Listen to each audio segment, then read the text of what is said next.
Topic ఏంటంటే about the schools and break downs. ఇవాళ మన స్కూల్స్ అండ్ బ్రేక్ డౌన్స్ గురించి డిబేట్లో మాట్లాడుకుంటున్నాం. ఇవాళ క్వశ్చనింగ్ ఏంటంటే పోరెడ్డి సౌజన్య రెడ్డి, ఇంకా ఆన్సరింగ్ కర్ర Aarush Reddy. Let us start the debate. So Aarush Reddy గారు, మీ ఒపీనియన్ ప్రకారం స్కూల్లో ప్లే గ్రౌండ్ ఉండాలా? స్కూల్లో పిల్లలకి అకాడమిక్స్ ఇంపార్టెంట్ ఉన్న స్కూల్స్ లోపల ఈ కాంపిటేటివ్ వాళ్ళ లోపల నిలదొక్కుకోవాలంటే ఆబ్వియస్గా అకాడమిక్స్ లోపల హై స్కోర్ అనేది కావాలి. సో దానిపైన ప్లే గ్రౌండ్స్ ఏమైనా ఇంపాక్ట్ చేస్తాయా? ఫిజికల్ ఫిట్నెస్ ఎంతవరకు అవసరం? ఫిజికల్ ఫిట్నెస్ అనేది 100% అవసరం. కానీ కొన్ని స్కూల్స్లలో చాలా చిన్నగా ఉంటుంది ప్లే గ్రౌండ్, కానీ కొన్ని స్కూల్స్లలో చాలా పెద్దగా ఉంటుంది. కొన్ని స్కూల్స్ బెస్ట్, కొన్ని స్కూల్స్ వేస్ట్. కానీ కొన్ని స్కూల్స్ ఏమో ఎప్పుడు చదివిస్తానే చదివే భూమాత అంటే అది కూడా భూమాతనే. ఆ భూమాత మేము కూడా ఏం చేస్తలేము. కానీ మా టాపిక్ ఏంటంటే ఆ భూమాతను కూడా 24/7 చదివే కదా, ఏదో ఒక 2-3 hours స్కూల్లో ఆడతాయి కదా భూమాత. అందుకనే మేము కూడా ఒక 2-3 hours ఆడతాం. ఒకటేమో చాట్‌జీపీటీ అంత కుక్కనికి, ఇదేమో గూగుల్ బ్రెయిన్ గారు సిమ్ కార్డ్ గారు.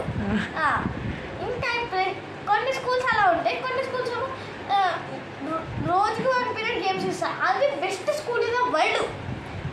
అసలు యూఎస్కే స్టడీస్, యూఎస్ఏ స్కూల్స్ బెస్ట్. అలాంటిది మన ఇండియాకి రావాలి రావాలి రావాలి, లేకపోతే తెప్పిస్తా.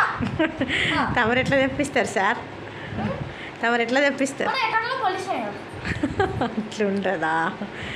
సరే, ఇంకా ఒకరోజు ఎన్ని అవర్స్ అంటే ఎన్ని పీరియడ్స్ గేమ్స్ ఉండాలంటారు? 1 పీరియడ్ ఇనఫ్. సో ఆ గేమ్స్ పీరియడ్ లోపల పిల్లలకి ఇష్టం వచ్చిన ఆటలు ఆడిపించాలా, లేకపోతే స్పెసిఫిక్గా కాంపిటీషన్ కాబట్టి మనకి మెడల్స్, లేకపోతే అందరికీ ఇష్టమైన ఆటలను ఆడిపించాలి. కానీ కొంతమంది ఇంట్రెస్ట్ ఉంటుంది, నాకు మెడల్స్ కావాలి, నాకు క్రికెట్ ఇష్టమైన నేను ఖోఖో ఆడతాను ఎందుకంటే మెడల్స్ వస్తాయి కదా అంటే వాళ్ళ సైడ్ తీసుకోపోలేయండి. ఇంకోటి అట్లా 2 days డివైడ్ చేయాలి. ఫస్ట్ నాకు మెడల్స్ కావాలన్న వాళ్ళు ఒక సైడ్, ఇంకోళ్ళు మాకు ప్లే గ్రౌండ్ కావాలి, మేము క్రికెట్ ఆడుకుంటాం, నేను ఒక ఛాంపియన్ కావాలన్నాడు ఒక సైడు.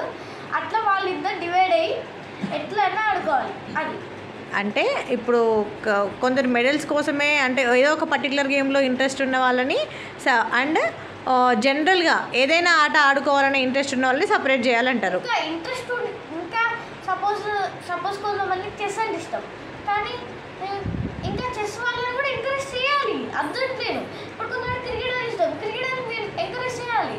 కానీ కొన్ని స్కూల్స్లలో క్రికెట్ బ్యాట్ అయ్యారు.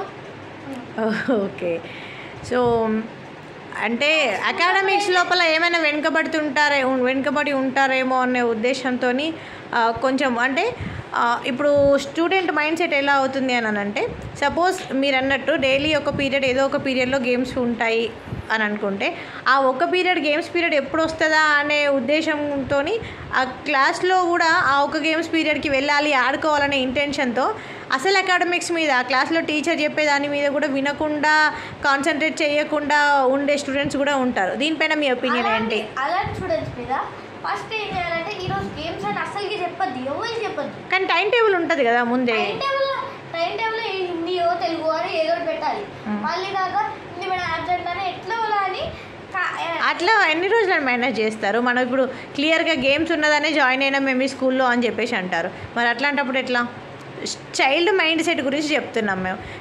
మా ఒపీనియన్ ఏంటంటే, డైలీ గేమ్స్కి అలవాటు పడ్డ పిల్లలు ఓకే గేమ్స్ ఆడనివ్వండి, కానీ ఆ ఒక్క గేమ్స్ పీరియడ్ ఆ 40 minutes ఆ 50 minutes ఆడేటువంటి ఆ గేమ్ కోసము కంటిన్యూగా ఆ గేమ్స్ ఎప్పుడు వెళ్తామా, ఆ పీరియడ్ ఎప్పుడు వస్తుందా అనే దానిపైనే కాన్సన్ట్రేట్ చేస్తున్నారు తప్ప ఆ మిగతా ప్రీషియస్ టైంలో టీచర్స్ చెప్పే దాని మీద కాన్సన్ట్రేట్ చేయలేదు అనేటువంటిది ఒక వర్గం వాదన. దీనికి మీరు ఎలా స్పందిస్తారు?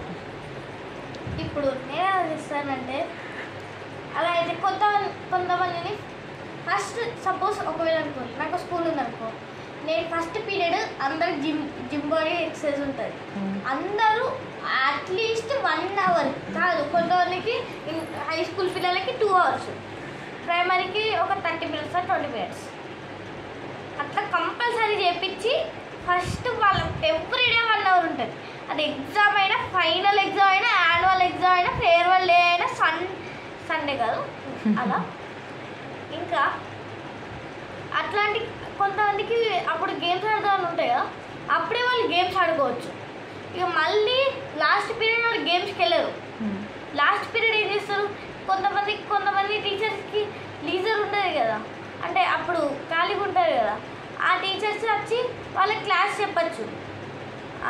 అది నీ ఒపీనియన్. ఓకే, ఇప్పుడు కొన్ని స్కూల్స్లో ఏంటంటే పెద్ద పెద్ద ప్లే గ్రౌండ్స్ ఉంటాయి, కొన్ని స్కూల్స్లో చిన్న చిన్న ప్లే గ్రౌండ్స్ ఉంటాయి. అంటే అది స్పేస్ దొరకకపోవడమో, సిటీ లోపల ఉండే స్కూల్స్కి ఆ ఏరియా దొరకకపోవడం వల్లనో, లేకపోతే వాళ్ళ పార్కింగ్ ఇష్యూ అని చెప్పేసి ఉంటాయి. సో దీనిపైన మీ ఒపీనియన్ ఏంటి? ప్లేస్ దొరకపోదని కాదు, ప్లేస్ ఎంత ఎతికినా దొరుకుతాయి. స్కూల్ ఎందుకున్నది, ప్లే గ్రౌండ్ కోసం ఉన్నది. స్కూల్ ఎందుకున్నది, స్టడీస్ కోసం లేదు, ప్లే గ్రౌండ్ కోసం కూడా ఉంది. ప్లే గ్రౌండ్ కోసం అయితే బయట ఉన్నాయి. అట్లని మొత్తం స్కూల్ కట్టేసి మొత్తం అంతా ఆగిపోయేసి ఉన్న సగం జాగని బస్ స్టాప్కి పెట్టేసి బస్ పార్కింగ్ పెట్టేసి ఇక ఏం చేస్తారన్నట్టు అక్కడ ఉండేదే ఇంత జాగా, అక్కడ ఎటెల్లా తాకుతుంది. ఇక అక్కడ పార్కింగ్ లేదు, అసలుకి ఏం లేదు, కేవలం ప్లెయిన్ గ్రౌండ్. అలా కింద పడిన బండలు ఉంటాయి. అసలు ఏం చేస్తాం? అట్లని మాకు కనీసం స్కూల్ బయట నిల్చోడానికి ఒక 100 మెంబర్స్ బయట పడతాయంటే అక్కడ దొడ్డు కంకర ఇచ్చి. మీన్స్ జనరల్ స్కూల్స్ గురించి మీరు మాట్లాడుతున్నారు, you're not specifying any school. Okay okay, అంటే కొన్ని స్కూల్స్ లోపల ఇట్లా ఉందని మీరు చెప్తున్నారు. ఓకే ఓకే, సో ఫైనల్గా ఇప్పుడు కన్క్లూజన్ ఏంటి అంటే, గేమ్స్ పీరియడ్ ఎంతసేపు ఉండాలి పిల్లలకి? ఒక స్కూల్ అవర్స్లో ఉండాలా, లేకపోతే స్కూల్ అయిపోయిన తర్వాత ఇంకొక వర్షన్ ఏంటి అని అంటే, స్కూల్